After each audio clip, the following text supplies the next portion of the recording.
Back in 2014, Bushiroad released a new mechanic called Legion. It only got 2 main booster sets, a couple trial decks, and 2 extra booster sets before the game pivoted to G-Era. This mechanic was an act ability where you shuffle 4 cards from your drop zone back into your deck and search for the specified card and add it to your Vanguard circle, giving you 2 Vanguards. When your Vanguard attacks, you add the power of both of your Vanguard units together, but the unit that performed Legion is the one that has the critical and drive check. You can only Legion if both players are grade 3. This mechanic was really strong because it made your Vanguard naturally bigger with no cost, and you could cycle triggers back into your deck. A lot of decks back then were playing cards that Soul Blasted to fuel your drop zone more, and to recycle your Legion pieces after rewriting into more Legion units. This isn't considering the skills of the units themselves. Over time, Legion became overshadowed by Strides doing more than Legion in most cases. Some Legions were strong enough to do well for a lot of the G-Era.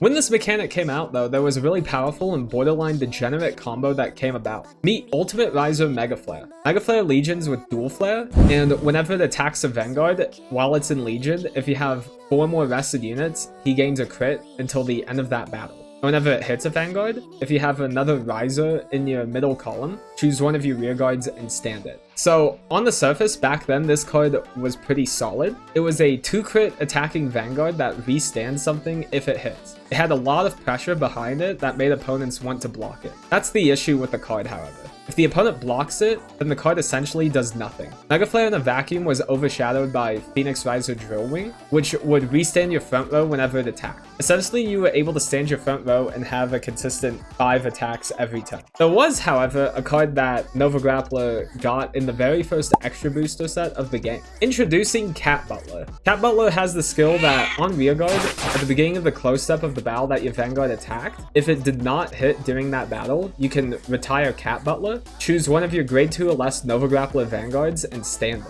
This worked with Mega Flare and the Legion mechanic in general because whenever you Legion, most of the unit you are searching for were grade 2s. So what would happen is you were on Mega Flare and you Legioned into Dual Flare and you have Cat Butler out. Whenever your Vanguard attacks, it'll gain a crit and on hit stand something. But if it doesn't hit, then Cat Butler will activate, retiring itself and restanding your entire Vanguard again. This made Mega Flare turns become a lot scarier. If you put your opponent to a high enough damage, then they were forced to have to guard them, and then you would get to restand your Mega Flare. And you can keep doing this for as many Cat Butlers you have. If they let it hit, then they're taking 2 damage and you're restanding a rear guard anyway, no matter what the opponent is losing. But if you had a lot of Cat Butlers during the end of the game, you would automatically win most of the time. The issue this deck had though is that you didn't have the ability to find your Cat Butlers, and you were super reliant on this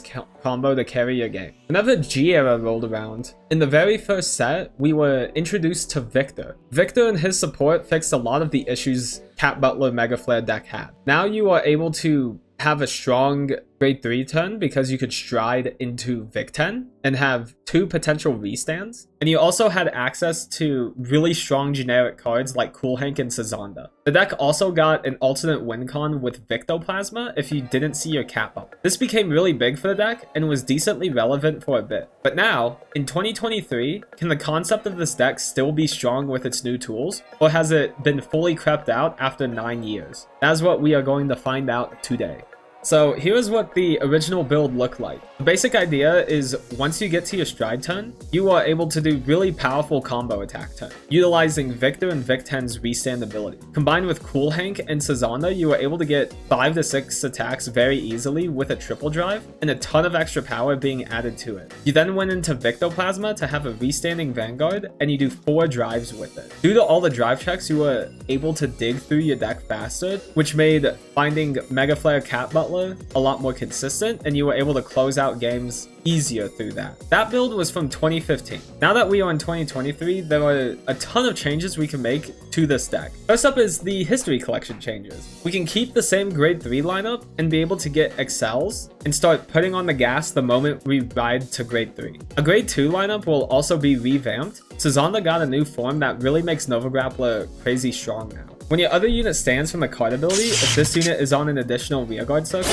until end of turn that stand unit gets plus 5k and this unit gets plus 5k. So while we are on Legion and the Legion stands, it is considered as 2 units standing, and Susanna will give 10k power to our Vanguard and itself. Every time we do a Cat Butler, the attack gets bigger and bigger. Next is the new Dual Flare. We rarely cared about the restand effect of the original Dual Flare. The new one gives us access to a bigger attacker with versatility of refueling our resources. Lastly, Cool Hank is replaced with our new Ride Fixer promo, Spiral Breaker. Spiral Breaker gives us consistency, but also a really powerful restand ability. With a few other changes, here is our deck. With the increased power ceiling from Sazanda and the increase of draw power through Victen's Errata and Bustard, we should now be able to consistently find our Cat Butlers and have enough pressure to get the opponent to a high damage point fast. We also have a ton of extra win cons and options compared to before through the G zone changing to 16 cards. The only thing left to do is to put into action. I don't have any locals, so I have to play online.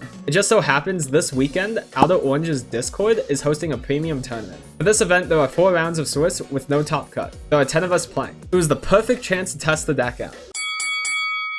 We go to round 1 and... oh no. My opponent is Alec Goff, aka Ootman23. He is basically the one that put Chaos Breaker on the meta map this season, getting his Worlds invite at Toronto. We also fought in New York and Swiss, and he knocked me out with Melissa. If you don't know what that deck does, it basically has an 80% chance of looping a mill combo to deck the opponent out as soon as it hits grade 3. He hit the 80% and I was knocked out. I don't hold any personal grudge against him, but I really wanted to crush him. We start the round, he reveals he is on Chaos Breaker. After the first couple turns, he decides to stay on grade 2 because he didn't have the freeze ray in his hand. So I ride up to Victor and rip 3 triggers on my turn, putting him to 4 damage.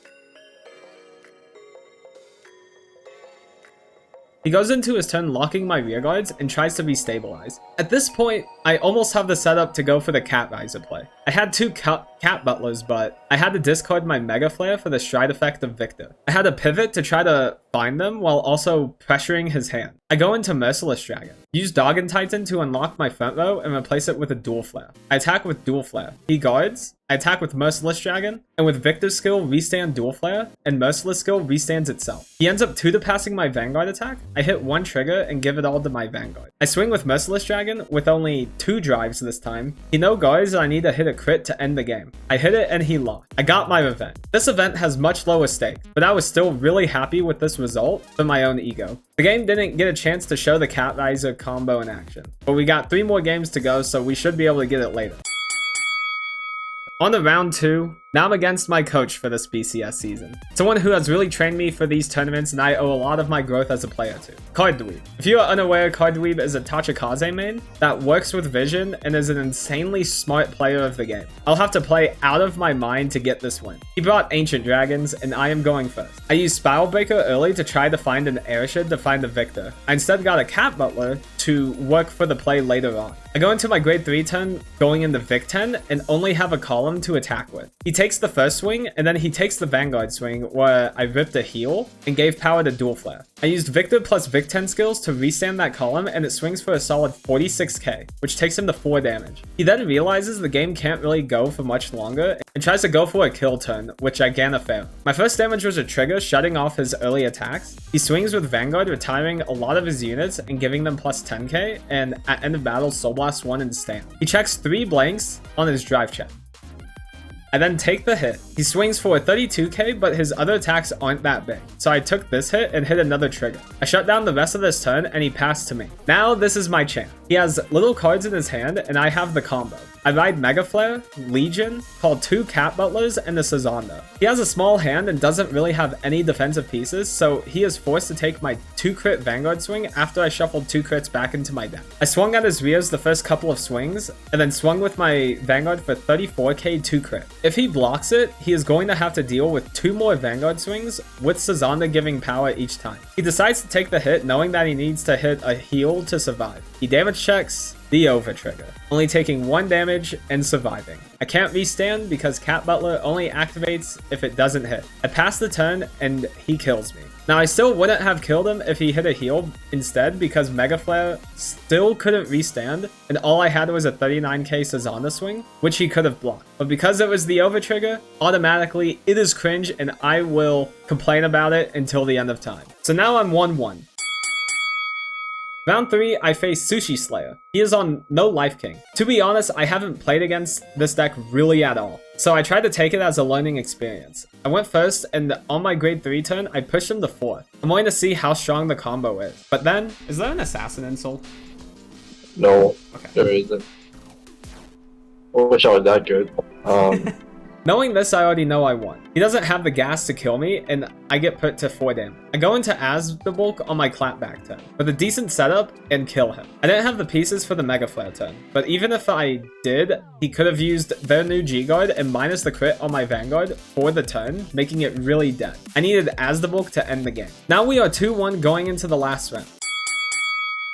I faced Dimension Police. I went first, and on my grade 3 turn, I didn't have Victor. I had Mega Flare plus Airshid, which could search it. Or I could ride up to Mega Flare to force them to ride up and stride. I could take a Geomaglass turn because I had a Perfect Guard in my hand and a heal. For some reason, I do neither of these, and I stay on grade 2 without calling Airshid to search for Victor. He then also stays on grade 2, and I realize I'm going to lose the damage race. So I end up riding Mega Flare anyway and swing past. He goes into their History Collection stride, which is X-Rogue with Grand Gallop, and puts me to 2 damage. I don't have the pieces to make the Raizer play work yet, and I need to try to put him to a higher damage at this point. I go Merciless first stride with a Spiral Breaker. In this turn, I am just trying to find cats and put him to a higher damage, but he guards both Vanguard swings and my first Spiral Breaker swing.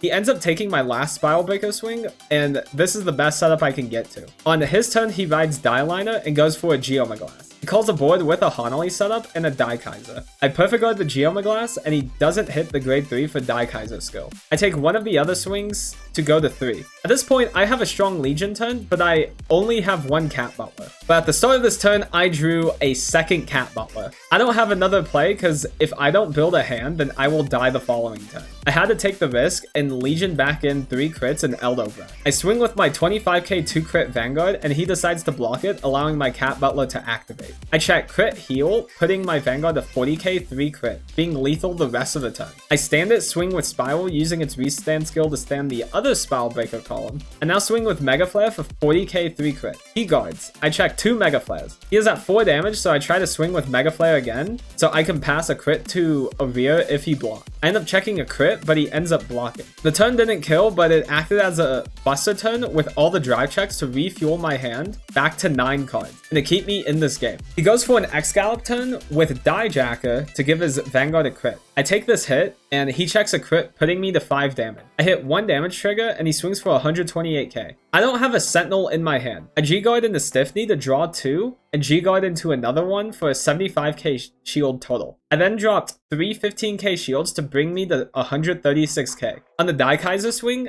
I G-Guarded again and dropped another 20k shield to stop the attack. I make it through with a hand of Victor plus 2 Mega Flare. But Uniora now gave me the resources to clap back. I ride the Victor, and he still has a Hanali in play, so instead of Fave Champ, I went to Vic 10 to try to find more pieces, but drew duds. I had a really condensed deck with OT still in there. I go for it and check 3 blanks. I can't kill anymore, and I proceed to die on the next turn. This last game, I did quite a few misplays with my attack ordering on the Mega Flare turn, and my early game decision to not do either of the good choices. My last turn, I got the soul to be able to do a 6 drive busted as well, which could have been my way to find OT, because I drove check 6 cards instead of drawing 2 check 3. Overtrigger was farther down than that, but it played to my out better than Vic 10. Overall, I went 2-2 in the event. I found the Cat Raizer package is still pretty solid. It's costless and can refuel your deck with more crits or the Overtrigger. The main issue is if the opponent doesn't guard, then you have no pressure afterwards, so you have to get them to high damage first. If they heal or Overtrigger, then you basically lose afterwards. It is basically a main deck busted play that costs nothing to do, but has a harder time setting up. It can also be a good finisher late game. With more refining, the deck can definitely do a number, and it has a ton of options through the late game. Thank you all so much for watching. This has been a style of video I've been wanting to make for a while. There just hasn't been like any ideas I've wanted to do, and this just randomly happened. So if you have any feedback or any other old archetypes you want me to talk about, please comment down below. I will really appreciate it. I'm wanting to do more unique stuff like this because just doing the normal formula of videos for me has got me to burn out, and I just want to be a lot more creative and do more things I'm interested in. So yeah, thank you for watching. Like, comment, subscribe, all that jazz, and I'll see you guys in the next one.